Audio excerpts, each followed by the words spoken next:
Well, hi everyone. I'm super excited. Today we're going to be talking about homeschooling with lifetime results.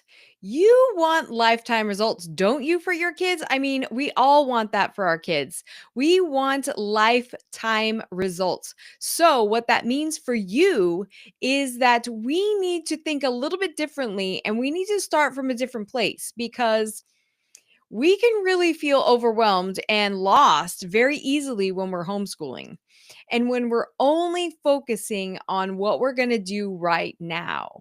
This is a little bit different because we're going to talk about thinking from a different perspective and starting from a different place and then working backwards. Now, this makes sense for us in a lot of ways, but the problem with thinking short term is that we get overwhelmed, we get lost, we feel like, we just need to get started.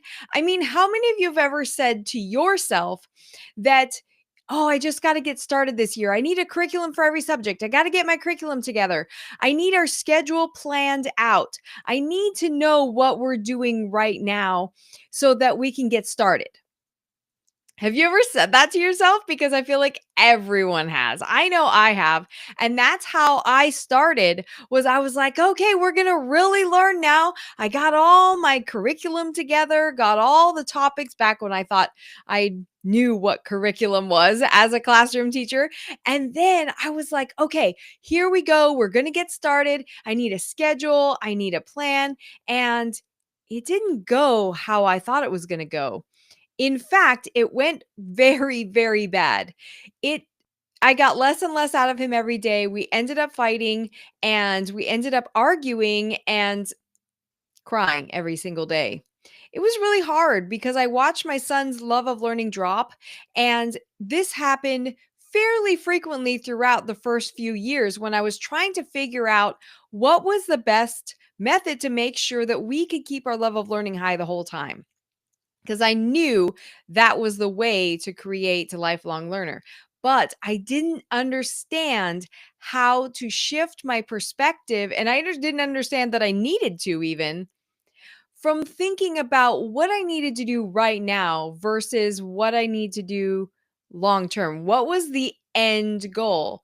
And because I couldn't think of that, I was very overwhelmed. I felt super lost. I felt like, oh, let's try this. Let's try this curriculum. Let's get some fun activities. Let's do this over here. And I felt like there was so overwhelmed by all the stuff that was out there. And it was only like part of what was out now, but it was still very overwhelming. I felt very directionless until I realized that I needed to start from a different place, not by what we're doing right now, by what I want to get out of it in the end. I always knew that raising a lifelong learner was somebody I wanted to help develop here. But what I didn't realize is that I had to get clear on that picture before I could know what I needed to do right now. In fact, that would help direct me to what I needed to do right now. So, this is a totally different perspective change.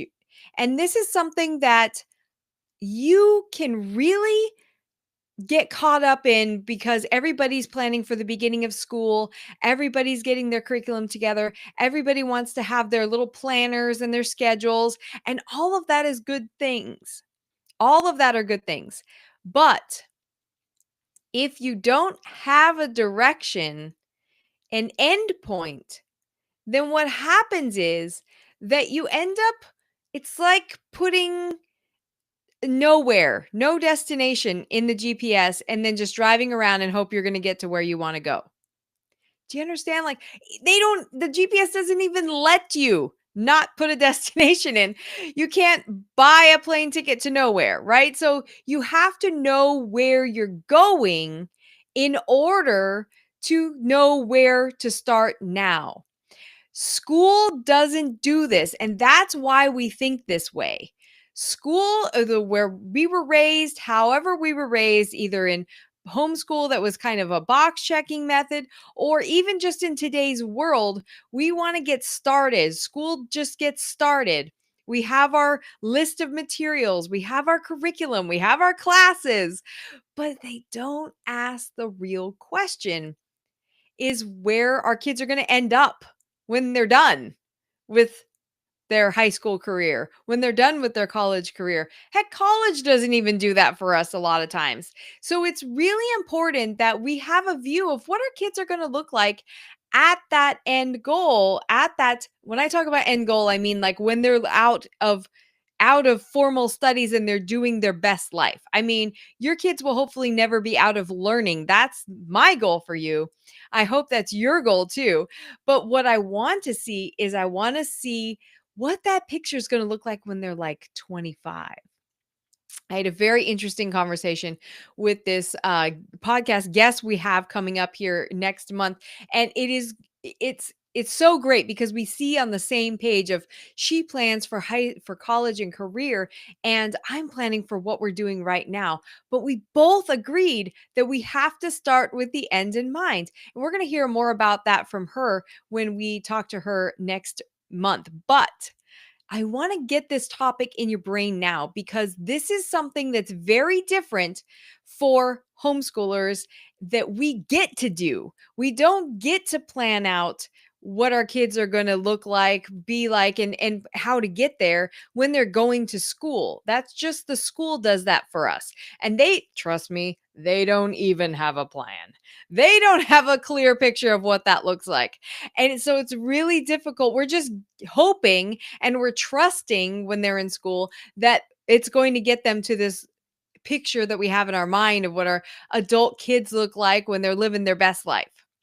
And so I'm going to give you 3 questions today on how you can think about that for yourself. And I talk about this a lot, but we have to get clear as parents what that looks like so that we can then plan out what does today look like.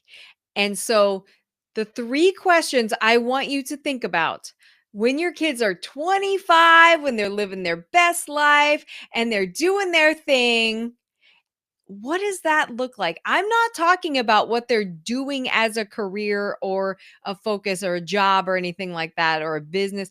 I'm not talking about that. That's up to them, right? They are independent people. They can choose that for themselves. I'm talking about different things. Okay. This is really important because it gets down to the core of who we're trying to raise. And that's the first question. Who are we trying to raise? That's the number one question.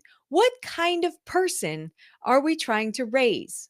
Now, I've talked about these 3 questions before, but I want to pull them into the context of let's use that to plan out what today looks like. And the second question is, what do we want them to know? And I don't mean academics. I mean, yes, academics too. That's part of life. But what about the rest of life? What about what we want them to know about themselves, about relationships? What do we want them to know about you as a parent, about the world and how the world works, their opportunities? Lots of things we want them to know, right? So think about that. We want them to know how to use the laundry machine so they don't go up into college, and if they're going to college or going to living out on their own and they don't know how to wash their clothes, right? We want them to be independent people. So what do we want them to know so that they can take care of themselves in the future? Financial skills, right? And that comes to the next thing. What do we want them to be able to do? Which the know and the do are kind of overlapped in some areas. But what skills do we want them to be able to have? What do we want them to be able to do? So let's think about this. We want them to be able to handle their finances. We want to be able to cook. We want them to be able to know how to clean stuff properly, to be, independent in their lifestyle, perhaps, right? What do we want them to know and to be able to do in their relationships, in their careers? We want them to have, problem solving skills. We want them to have critical thinking skills. Do you see what I'm saying? This is the very first thing that I do when I have a chat with parents these days. When I'm talking with parents and I'm talking with you, this is what we're going to do first because we have to know the end goal. Before we can make a plan, we have to know where we're going, right? And then we can work backwards from there. Do you see how that works? You guys, this is what makes the Freedom Scholar different. I see a lot of how to's, a lot of homeschooling 101, how to get started. There's so many different ways that we can homeschool and we can get started that it's overwhelming. But nobody's asking the question, who are we trying to raise? What is our end goal? If you don't know that, you can get started 101 all you want to, but we don't know that that's going to get us to that end goal. I don't care if your kids are 5 years old and you're just getting started. I don't care if you got a TK or you've got a sophomore in high school. It doesn't matter how old your kids are. Before we start, we need to know that end goal. It seems weird to think about that, and no one ever asks you that question except for me because I know that without that, we have no idea. We're just shooting in the dark. We're just driving around on random roads, hoping that it's going to get us there. So that's why I created the Raising Leaders Roadmap. And that's what the whole roadmap does. We identify clearly in several different ways what that end goal is, and then we go back and we use that to help us and some other things, but we use that to show us where we're going and how we put together our schedules, how we pick curriculum, what curriculum we pick, what our daily goals look like, what we're trying to get to by the end of the semester, by the end of the year, by the end of the month, by the end of today. What does that look like? All of those routines that you make, all of that high level of learning, all of that culture that gets created stems from that end goal. We have to have that super clear. If we don't, then we're just hoping from one year to the next, it's going to get us to a kid that we're trying to raise in our minds. We often don't think about it deliberately. And that's why I do. That's what I do with parents. That's what I'm all about, is making sure that whatever that is for you, and it's individual to every family. I hear a lot of the same things from families and from parents, but there are very, very similar things that I hear. So, similar desires for who we're trying to raise. And if we know that, and you know the individual focuses that you want to have there, then when we go back and we look at our schedules, we look at our routines, we look at our curriculum, we look at and we plan everything out and we create the culture that makes sure that we get there. Does that make sense? I hope that's making sense for you because that is the goal. That's the starting place. And if we don't have that, we feel lost. We feel overwhelmed. Every year's a different thing. Well, let's try this and let's try that. I felt that way in the classroom, for crying out loud, when I was teaching. Every year I was trying something else to help my kids raise that love of learning. These high school kids be interested in something and make it an authentic experience that they would have in their life. And we do the same thing in homeschooling. But when you have that end goal in mind and it's super clear, you are confident that you know that what you're doing is going to get you where you're going. And we can really develop a clear plan, a longer than 1 year plan. We can get the year down, we can get it down to the day. But we know that those days are going to add up. Those months are going to add up to a clear vision, that clear vision of what we have. Makes sense? I hope it does. This is really, really important because we are all starting the school year right now. We're all getting our curriculums together. We're all saying, what schedules do we need? Oh my gosh, I'm overwhelmed. But we have to think about that end goal first. And I'm telling you to start from a different place. I spent a lot of years overwhelmed, a lot of years lost, and a lot of years trying to figure out, how do I get this culture right? How do I get this level of learning right?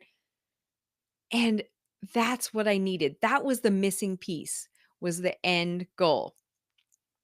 You guys, that is why I created the Raising Leaders Roadmap. And that's what the Inspiring Lifelong Learning Academy is all about. It's about us getting you to that culture that will get you to that end goal. That's so amazing when you can do that, because we break it down super clear. We reframe some thinking and we rebuild to a place where that road is going to get us to that end goal. It's so fun when we and so whoo, what a weight you can take off your shoulders when you know that what you're doing is going to get you to your goal. And you end up with lifelong learners and leaders. I mean, how great is that? It's so, so much more fulfilling. It's much easier. It's less stressful. And it will give you the results that you want rather than shooting in the dark and hoping you're going to get there. I know you guys are going to take these 3 questions, go back and listen to it again, and write it down, brainstorm, do the work, do that activity with your spouse, with your kids if they're old enough. Just have that conversation and start from the end. And if you need help with that, if you're like, okay, we have the end goal, we don't know where to go from here, that's what I'm here for. That's what I do. So that's why we can have a chat and we can talk about, okay, here's your end goal. Now, what are your next steps? How do we put this together? Oh, it's so great. It's so fun when we do that, because then you're so much more free. And that is part of the Freedom Scholar as well. You guys, this has been amazing. I'm going to talk to you again next week. And don't forget, if you haven't had time to leave a comment on YouTube, Facebook, if you can leave a review, if you're listening to this on our podcast and you haven't left a review yet and you're resonating with the things that we're talking about, please, please, please do that for and share it with one other person. If you do leave a review on the podcast and Apple Podcasts, just send me a screenshot and send me a DM, and I will send you a free guide that will help you with the 3 things you can do right now to increase your love of learning. I'm so excited about this, and I hope you have a great start to the school year. I hope to talk to you also in person. Talk to you then. Bye bye.